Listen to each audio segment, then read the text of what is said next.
आपण जर हरिपाठ वाचत असाल, हरिपाठामध्ये ज्ञानोबारांनी दोन पाहुणे सांगितलेले आहे. एक आहे हरीच्या घरचा आणि एक आहे देवाच्या घरचा.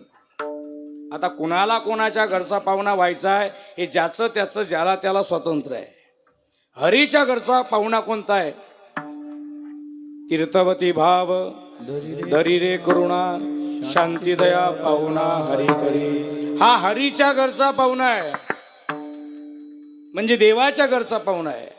आणि यमाच्या घरचा पाहुणा कोणता आहे? हरी विन जप नरकाची पैदा यमा प्रभुना यमा प्रभुना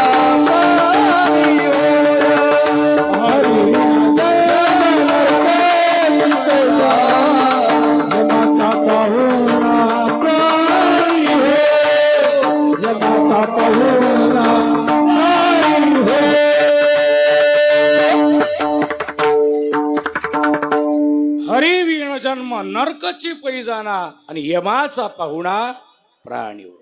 हा यमाच्या घरचा पाहुणा आणि एक देवाच्या घरचा पाहुणा आहे. तुकोबाराय म्हणतात, मग यमाच्या घरचे पाहुणे होऊन यमाच्या घरचा पाहुणचार घेतल्यापेक्षा तुम्ही देवाच्या घरचे पाहुणे का होत नाही?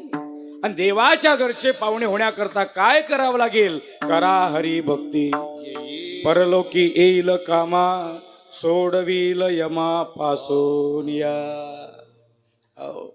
यमाच्या घरचे अर्थात देवाच्या घरचे जर पाहुणे झाले तर देवाच्या घरचा पाहुणचार ठरलेला आहे. तीर्थवती भाव धरी रे करुणा शांती दया पाहुणा हरी करी. शांती आणि दयेचा त्या ठिकाणी पाहुणचार आहे.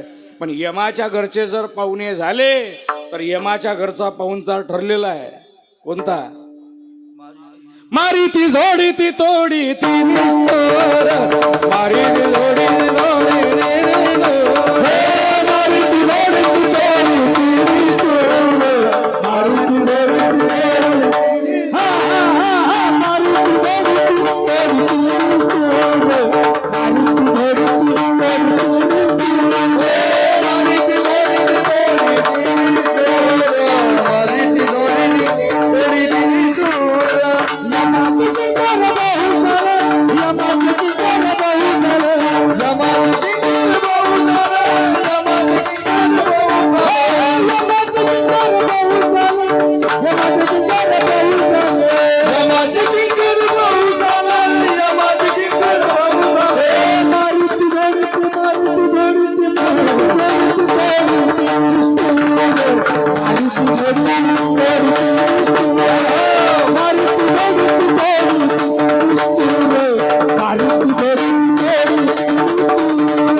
मारिती झोडीती तोडीती निष्ठुर यमाचे किंकर बहुसाल.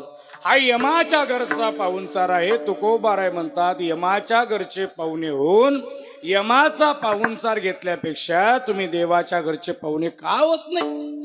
आणि देवाच्या घरचे पाहुणे होण्याकरता काय करावं लागेल? करा हरी भक्ती, परलोकी येईल कामा, सोडविल यमा पासून या. हा झाला